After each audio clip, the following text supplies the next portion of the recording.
बिस्मिल्लाहिर्रहमानिर्रहीम, अस्सलाम वालेकुम एंड वेरी वार्म वेलकम। मैं हूं जुल्करनैन इकबाल। आप देख रहे हैं 66 न्यूज़ और प्रोग्राम का नाम है अंधा कानून। मेरे साथ आज मौजूद हैं सीनियर जर्नलिस्ट, समा टीवी से इनका ताल्लुक है, सुहेल रशीद, और उसके अलावा सीनियर सहाफ़ी ABN न्यूज़ से आजकल वाबस्ता हैं, राजा बुशारत साहब। दोनों को वेरी वार्म वेलकम। और आज सुप्रीम जुडिशल काउंसिल की कार्रवाई के खिलाफ, बरतरफी के खिलाफ साबिक जज इस्लामाबाद हाई कोर्ट शौकत अली सिद्दीकी की आईनी दरखास्त के ऊपर समाअत हुई। चीफ जस्टिस काजी फायिज़ा की सरबराही में 5 रुकनी बेंच था जिसने समाअत की, और बड़े कंपेल किया गया, एक तरह से कह लें उन्हें मजबूर किया गया कि वो साबिक DG ISI जनरल फैज़ हमीद, जिनके ऊपर वो इल्ज़ाम लगा रहे हैं, कि उनका नाम शामिल करें, उन्हें बतौर फरीक बनाएं। अगर फरीक नहीं बनाएंगे तो जहाँ जहाँ आपने उनका इल्ज़ाम उनके ऊपर आयद किया उनका नाम वहाँ से निकाल लें, क्योंकि हम जिसको सफाई का मौका ना दे सकें उसको उसके ऊपर हम कोई इल्ज़ाम भी नहीं सुनेंगे, या उन्हें फरीक बनाएं या उनका नाम निकालें, ऐसा कहा गया। साथ ये भी कहा कि अगर आप ये दोनों काम नहीं करते शायद हम आपका केस ही ना सुने। फिर सुप्रीम जुडिशल काउंसिल का फैसला दुरुस्त था शौकत अली सिद्दीकी की बरतरफी का। इस पर हामिद खान जो उनके वकील थे उन्होंने यकीन दहानी कराई कि हम जो है ना वो नाम करवा देंगे, 1 से 2 हफ्ते का वक्त दें। इस पर चीफ जस्टिस ने कहा नहीं, फिर तो मामला नोटिस जारी करेंगे और आगे लंबा चला जाएगा। इसलिए उन्होंने उसको कहा कि जी आप आज अगर दरखास्त जमा करवा दें, हम कल दोबारा समाअत कर लेंगे, उनका नोटिस इशू कर देंगे, फिर सर्दियों की छुट्टियों के बाद आगे समाअत मुकर्रर करेंगे, तो तब तक वो भी अपना जवाब ले आएंगे। इसके ऊपर बड़ी इंटरेस्टिंग डेवलपमेंट हुई। वो क्या हुई, किन अफराद को उन्होंने फरीक बनाया, ये बड़ी इंटरेस्टिंग स्टोरी है। सुहेल रशीद की जानिब चलते हैं। सुहेल साहब, किसको फरीक बनाया गया आज, वैसे किन किन बड़े नामों को? बहुत शुक्रिया जुल्करनैन साहब। सबसे पहले तो जहाँ तक शौकत अली सिद्दीकी साहब के केस का ताल्लुक है, पहले तो मैं पर्सनली ये समझता हूँ कि इस केस को बहुत पहले डिसाइड होना चाहिए था। इसको गैर ज़रूरी तौर पर लिंगर ऑन किया गया और वो बार बार कहते भी रहे, दरखास्तें भी देते रहे, तो ये केस लगता नहीं रहा। इवन के मौजूदा चीफ जस्टिस साहब के सामने भी 2 बार अर्ली हियरिंग की दरखास्त दी गई, उसके बाद ये केस फिक्स हुआ और अब ये केस चलते हुए कई साल हो गए हैं। शौकत अली सिद्दीकी साहब अपनी रिटायरमेंट की उम्र से गुजर चुके हैं, यानी कि वो अगर जज भी होते तो रिटायर हो चुके होते। अब उनको रिस्टोर भी नहीं किया जा सकता, लेकिन वो चाहते हैं कि एक इंसाफ के तकाज़े में अगर उनको कोई रिलीफ बनता है तो दिया जाए, और एटलीस्ट चलें उसका कॉन्सिक्वेंस ये होगा कि उनकी पेंशन वगैरह बहाल हो जाएगी। लेकिन इतने साल तक किसी ने ये पॉइंट आउट नहीं किया, ना ही उन्होंने खुद मेरा ख्याल है ज़रूरी समझा कि इस केस में, इस फोरम पे जहाँ पे सुप्रीम जुडिशल काउंसिल की कार्रवाई चैलेंज की गई है, वहाँ पर फैज़ हमीद को जो है ना, जनरल टायर फैज़ हमीद को फरीक बनाया जाए। अब आज हुआ ये कि कल से वैसे थोड़ी सी प्रिडिक्शन की जा रही थी कि इस केस में चूँकि कहीं ना कहीं फैज़ हमीद साहब का जिक्र आता है, तो काजी फायिज़ साहब लाजमी चीफ जस्टिस जो पाकिस्तान है इस वक्त, वो इस मामले में दिलचस्पी लेंगे कि उनका पीछा तो किया जाए किसी न किसी तरह। तो वो आज हुआ भी। उन्होंने कहा जी कि उनके ऊपर इल्ज़ाम है तो उन पर नोटिस जारी करें। ठीक है जी, आप उनको नोटिस जारी करें, लेकिन मैं समझता हूँ कि फ़िलहाल उनके सामने जो चीज़ थी वो सुप्रीम जुडिशल काउंसिल की कार्रवाई का फ़ैसला था कि वो कार्रवाई कानूनी तकाज़े उसमें पूरे किए गए या नहीं, शौकत अली सिद्दीकी साहब को दिफा का हक मिला या नहीं मिला, पहले वो चीज़ देखनी थी। उसके बाद उसकी इंक्वायरी में जाना है कि उनके जो इल्ज़ामात दुरुस्त हैं या नहीं। कोर्ट ने वो देखे बगैर सीधी, मेरा ख्याल है, उस तरफ चल पड़े जी कि उनके इल्ज़ामात दुरुस्त हैं या नहीं उसकी तहकीकात में, क्योंकि फैज़ हमीद को नोटिस करेंगे तो वो आपने जवाब में दिफा ही देंगे। राय साहब, एक मिनट ना, मैं जो बात पॉइंट बनाना चाह रहा हूँ उसमें यह है कि आप उन्हें पहले सस्पेंड कर देते, सुप्रीम जुडिशल काउंसिल का फैसला, आप कहते थे कि इस फैसले को फिलहाल हम सस्पेंड कर रहे हैं, जैसे कल आपने मिलिट्री कोर्ट्स का किया सुप्रीम कोर्ट ने, तो आप यहाँ पे कहते जी कि हम उसको सस्पेंड कर रहे हैं फिलहाल। ठीक है, असर नहीं होना था, इस हद तक असर होना था कि आप कहते थे कि उसको फिलहाल हम सस्पेंड रखें, तो हम पहले शुरू से जाके ना तहकीकात करवा लेते हैं जो आपके इल्ज़ाम थे वो दुरुस्त थे या नहीं, और आपने उनको रिपोर्ट करने के लिए दुरुस्त तरीका अडॉप्ट किया या नहीं किया। ये 2 चीज़ें जो है ना, उसमें अगर आप डायरेक्ट पहले चले गए और उसके बाद आप सुप्रीम जुडिशल काउंसिल की कार्रवाई को देखेंगे तो टाइम मजीद लगेगा।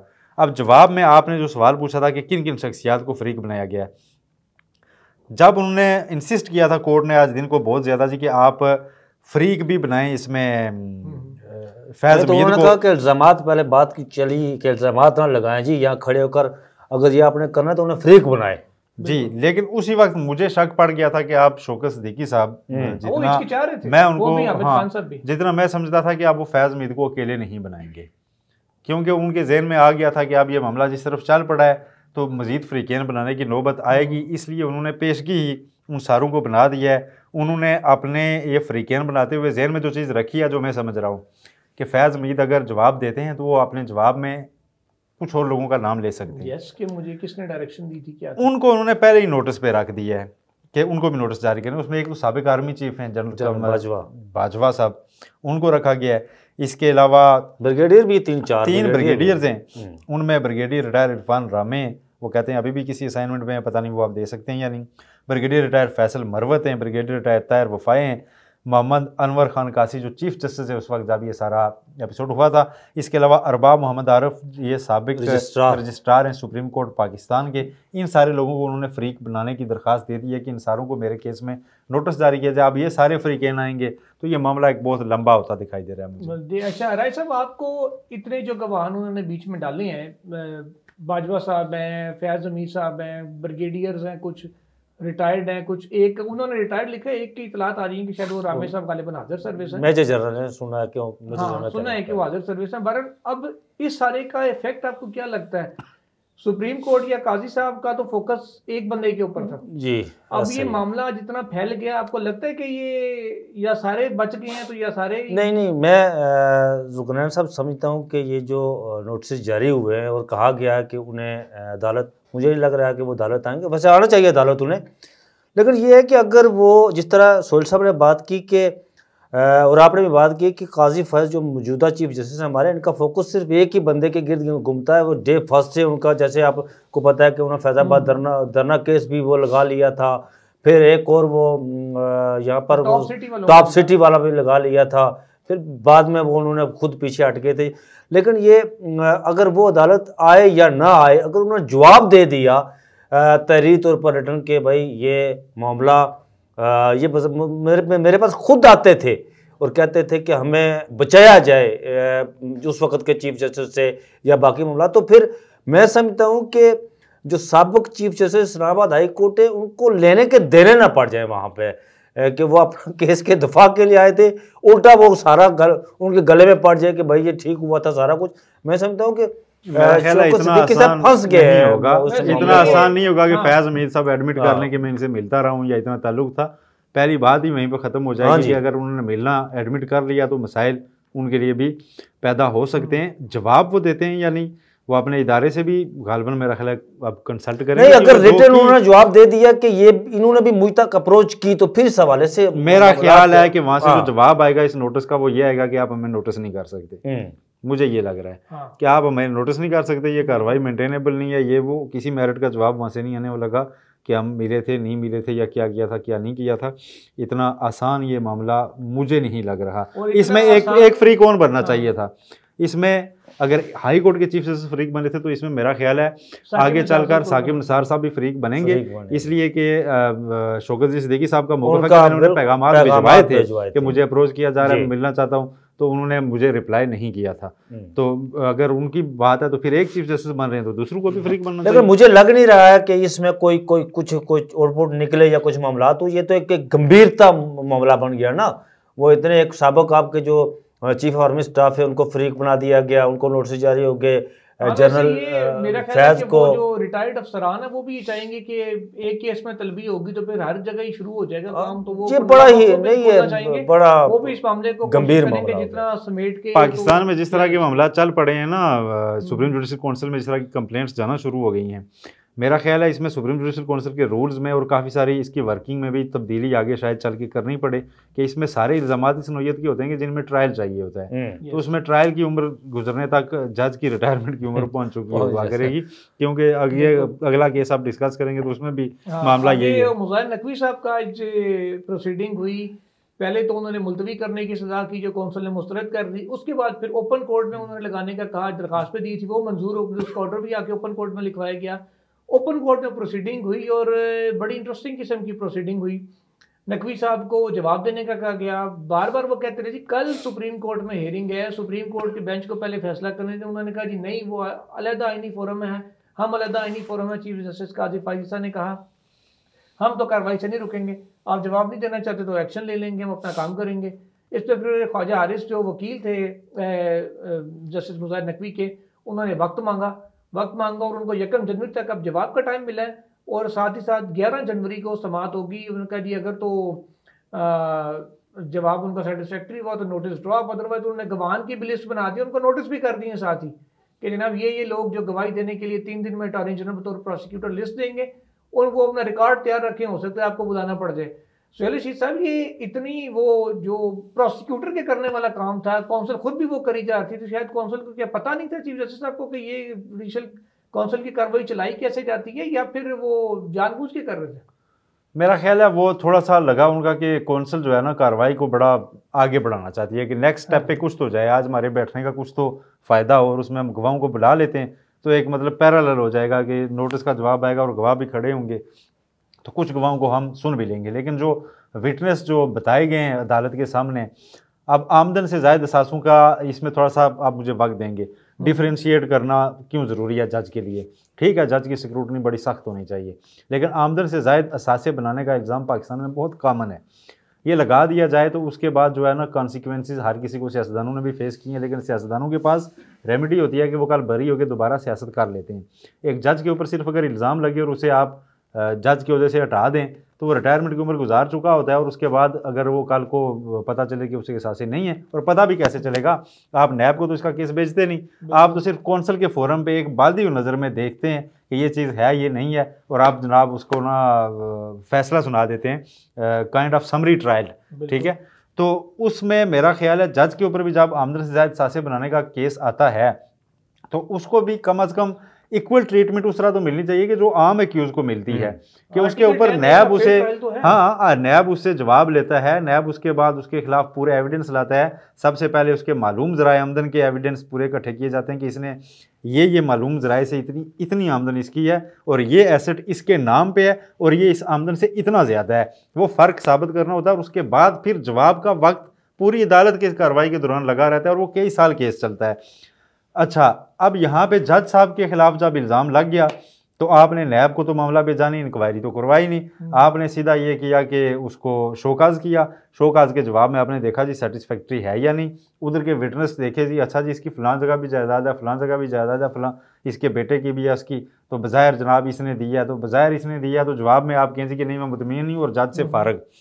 तो ये जो प्रैक्टिस है ना, इसको थोड़ा सा सीधा करने की मेरा ख्याल है, जैसे मैंने पहले बात की, ज़रूरत ज़रूर है कि जज के एसेट्स कैसे देखे जाएंगे। आप मुज़ाहिर नकवी साहब पे आते हैं, उनके खिलाफ एविडेंस में 2 लाहौर की जो है ना हाउसिंग सोसाइटियाँ हैं, सिस्टर कैपिटल स्मार्ट सिटी और शायद लाहौर स्मार्ट सिटी और स्मार्ट सिटी, इस तरह के कुछ उनके नाम हैं। ठीक है, कि उनके मालिकान को बुलाया जाएगा, वो कहेंगे जी कि हाँ जी यहाँ पे इनके प्लाट हैं, ठीक है, या इनकी फैमिली के प्लाट हैं। ठीक है, वीडियो का जिक्र, ऑडियोज जो लीक ऑडियोज है ना जी, उस पर जिस चीज़ का नाम है उसको विटनेस बुला लें। उस पर तो खैर चीफ जस्टिस ने भी ये कहा कि उनकी तो अभी सेहत का नहीं पता कि वो ऑडियोज ऑथेंटिक है या नहीं। आजकल तो कोई भी, उन्होंने ये भी कहा ना जी सोहेल साहब के आजकल मार्केट में बहुत सारी ऐसी ऑडियो जो तोड़ मोड़ कर पेश किया जा रहा है। तो ऑडियोज इसमें प्रोग्राम के बाद आपको एक बात बताऊंगा कि ये कहीं क्यों उन्होंने ये भी, लेकिन आपने मुझे जुल्करनैन साहब जो सोहेल साहब ने इस तरह बात की है, तो ये आज आप भी मौजूद थे, सोहेल साहब भी मौजूद थे, तो आज चीफ जस्टिस साहब बड़े ही तपे हुए थे, बिलखुसूस मीडिया पर बड़े तपे हुए थे कि वो कि हमें पता ही नहीं है जी, आप खत जारी कर देते हैं, इशू कर देते हैं और वो मीडिया पर आ जाता है, इज्जत सबकी होती है। लेकिन जुल्करनैन साहब जो काजी हमारे चीफ जस्टिस साहब है वो तो खुद भी खत लिखते रहे, ये इस हवाले से उनकी प्रैक्टिस बहुत बड़ी प्रैक्टिस है उनकी इस हवाले से। आसिफ सईद खोसा साहब से बारी मुलाकात हुई, मैं बतौर secretary general press association supreme court उस वक्त डेलीगेशन को लीड कर रहा था। खोसा साहब से बात हुई, मतीउल्लाह जान भी उसमें मौजूद थे, तो उन्होंने कहा जी काजी फाइजा साहब ने जो खत लिखा था वो उन्होंने मतीउल्लाह जान को लीक किया। अब खोसा साहब ने कहा कि जी मती साहब हमने ट्रेस कर लिया था कि ये कहाँ है, हम इस पर एक और केस बना सकते थे, एक और नोटिस दे सकते थे, लेकिन हमने नहीं दिया। मतीउल्लाह जान ने कहा अच्छा आप बता दें किसने वो खत मुझे दिया था। बड़ी टेक्निकल बात आसिफ सईद खोसा साहब ने, क्योंकि क्रिमिनल के वो बड़े एक्सपर्ट जज हैं, उन्होंने कहा कि जनाब जिसको भी खत लिखा जाता है, लिखने वाला जिसको भेजता है उसके नाम के आगे टिक करता है कि ये आपकी कॉपी है, ये आपकी कॉपी है, ये आपकी कॉपी है। उन्होंने कहा जब किसी के नाम के आगे टिक ना होना, इसका मतलब होता लिखने वाले ने खुद भेजा। जो आपने लेटर चलाया अपने एमजे टीवी के ऊपर, उसके ऊपर कोई टिक नहीं था, वो आपको लिखने वाले ने भेजा था। टिक लगने से पहले ये एक और बात है, सोहेल साहब ने यहाँ पहले एक बात की, उन्होंने कौंसिल के हवाले से बात की, चीफ जस्टिस साहब उसके चेयरमैन है, लेकिन यहाँ वहाँ पर जब आज समाअत हो रही थी तो वो एक बात उन्होंने कही कि मैं इसका कौंसिल का मेंबर हूँ। लेकिन आप अगर यार बाकी जो 4 लोग बैठे हुए थे, उनके दाएं तरफ अमीर भट्टी, जस्टिस अमीर भट्टी भी बैठे हुए थे, एजाजुल हसन भी बैठे हुए थे, नाइमा खान बलोच भी बैठे हुए थे, और जस्टिस कौन थे एक और एजाजुल हसन साहब बैठे हुए थे। बाकी 4 कोई एक बंदा नहीं बोला वहां पर। उन्होंने कहा मैं मेंबर हूँ, ये बाकी भी मेंबर है। चलें वो बात होगी, लेकिन आप मेरी एक दुखती राग छेड़ के ना दोनों साहिबान और तरफ निकल गए हैं। वो था सुबह जो चीफ जस्टिस साहब ने मीडिया के ऊपर, सोशल मीडिया के ऊपर सोशल तनकीद की, इस पे थोड़ा सा टाइम दें। वो बहुत परेशान है कि जी हर बंदा क्यों तनकीद कर रहा है, और उनकी मोबाइल उठा के। नहीं, वो मैं आपको बताता हूँ वो टॉन्ट किसके लिए था। अच्छा, मेरी बात में बात हुई मरियम नवाज से, जो जियो की रिपोर्टर है। मैंने कहा मरियम ये तुम्हारे लिए था टॉन्ट। उसकी एक वजह ये थी, लेकिन वो मरियम के लिए था नहीं। वजह ये थी कि डेलीगेशंस आजकल बहुत आ रहे हैं चीफ जस्टिस से मुलाकात के लिए, सुप्रीम कोर्ट के विजिट के लिए। वो जब ग्रुप फोटो के लिए आते थे तो आगे मरियम अपना खड़ा भी लोग वहाँ रिकॉर्ड कर रही होती थी।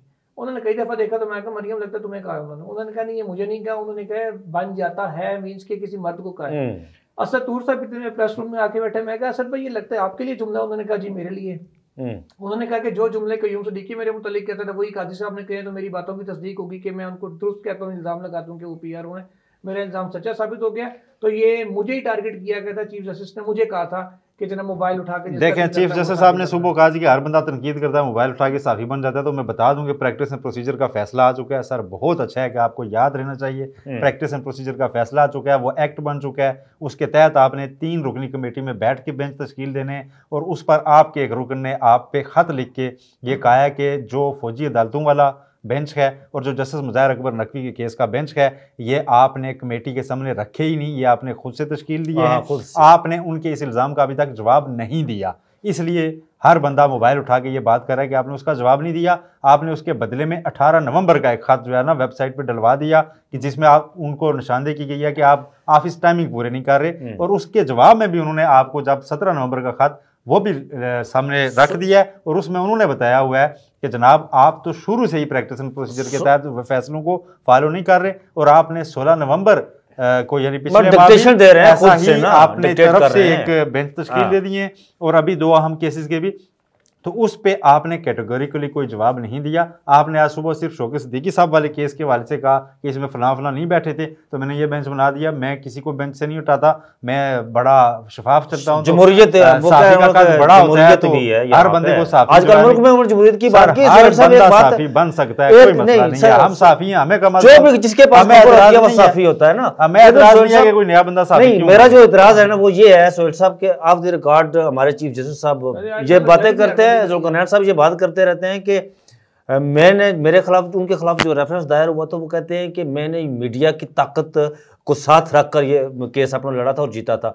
मुझे पता नहीं, मुझे इस बात पर एतराज है कि अगर चीफ जस्टिस साहब उस वक्त मीडिया की ताकत से ये सारा कुछ किया था, साथ रखकर उनकी आवाज़ मीडिया उनकी आवाज़ बना था, तो आज वो खुद मीडिया के पीछे क्यों पड़े हुए हैं? चीफ जस्टिस साहब का इशू सिर्फ एक ही है कि ये मुझे समझ नहीं आ रहा है, साफी से मुराद एक एलीट क्लब होना चाहिए। अच्छा, वो एक एलीट क्लब चाहते हैं, ठीक है, वो एक एलीट क्लब चाहते हैं। वो उनको पता चले किसी नए चैनल का किस तरह करें जी आप, अगर आपको फैसला साहब ने जब इनका केस था सदीक जान कोर्ट में आए तो ये खड़े हुए थे, ब्रेक के बीच बुला के कहा जी आप सदीक जान है, कहा जी आप सच बोला करें। उसने कहा जी ठीक है। अब उनकी नजर में सच वही है कि जो काजी साहब ने कहा वाह तालियां बेहतरीन हो गया काम, मतलब काजी साहब के नजदीक सच वही है जो उनके फेवर में जा रहा है, जो नहीं है उनके फेवर में वो झूठ है। ये तो नहीं होना चाहिए ना जी। देखते हैं कि कल किस अंदाज में जो तमाम अफसरान को शौकत सिद्दीकी साहब ने बनाया है, फरीक उनको नोटिस किया होते हैं, और जस्टिस मुज़ाहिर नकवी क्या जवाब देते हैं। उन्होंने कुछ ऑफ द रिकॉर्ड गुफ्तगू भी कमरा अदालत में हमसे की थी, लेकिन वो मेरा ख्याल है यहाँ पे फिलहाल करना मुनासिब नहीं है, अगले व्लॉग में उसको करेंगे। उन्होंने बड़ा एक छोटी सी एक हिंट दे देता हूँ, उन्होंने ये कहा कि जी मुझे जब पर्सनल हियरिंग के लिए बुलाया गया, वो वैसे शो का नोटिस से पहले होती, लेकिन उसके बाद उन्होंने मुझे बुलाया और बुला के कहा जी नकवी साहब बोलेंगे नहीं। उन्होंने कहा मैं को गूंगा वहाँ के जो वो इशारे करके गल करूँगा। ये तो कल जो सरदार तारक मसूद साहब ने, सरदार तारक मसूद साहब ने कहा था लतीफ हुसैन का, आप कैसे बैठ के सुन रहे हैं, बैठ के खड़े होकर सुन रहे हैं ये। अच्छा ये बात इन्होंने की तो कल भी बड़ा अजीब और गरीब किस्म की वहां पर आयन की किताब उठा के उधर फेंकना, फिर कहना जी के मैं अच्छा ये मैं फंडामेंटल राइट्स हुआ। अच्छा जुल्करनैन साहब, मुझे कम और बेश सोहेल साहब की आपको भी आप कुछ ज्यादा अरसा हो गया मुझसे अदालतें कवर करते हुए, मैंने कभी किसी जज को ऐसा नहीं देखा कि उन्होंने कहा हो जी कि मैं नहीं उठता बेंच से, आप आगे चले। यार कोई बात करने का भी तरीका होता है ना, नहीं, कि ये वो काजी आसान साहब ने भी तरीके किया से। था हिरासती मराकज वाले में, जब खोसा साहब बेंच के सरबराह थे, उनसे पूछा गया कि जी अटॉर्नी जनरल आप पे इतराज कर रहे हैं, आपका क्या फैसला है? तो काजी साहब ने कहा कि यार आपने बेंच बनाया, आप कहते हैं मैं उठ के घर चला जाता हूँ, मैं तो बैठूंगा। बड़ा तो वो बदकिस्मती केस है, आगे चला, बेहतरीन तो जमहूरियत पसंद जज बैठे हुए हैं हमारे जनाब, वो हाँ जी, बड़ा अदालत इनका- के अंदर जमहूरियत आ गई, जिस अदालत अदालत के अंदर जमहूरियत का नहीं, कोई आज लेना भी उन्होंने देना कहा वैसे मुल्क नहीं में है। जमहूरियत है, आज भी हाँ, कहा उन्होंने अदालत कहा में- जमहूरियत हाँ बड़ी जी। स्ट्रांग हो रही है और अदालत के अंदर भी अदालत के जमहूरियत अंदर आ रही है। आ तो रही है। अहमद खान साहब ने कहा कि जमहूरियत का तो आजकल जी, हाल ही कोई हालात नहीं है। वैसे कमजोर मैं है। एक बात जरूर कहूंगा, आइन में सुप्रीम कोर्ट के अंदर जमहूरियत का कोई तस्वुर मौजूद नहीं है वैसे। बहरहाल ये पता नहीं काजी साहब कहाँ से लें, अब ये उन्हें बेहतर पता होगा। बहरहाल कल इंशाल्लाह मजीद खबरों और तफसीलात के साथ हाजिर होंगे। टिल देन अल्लाह हाफिज।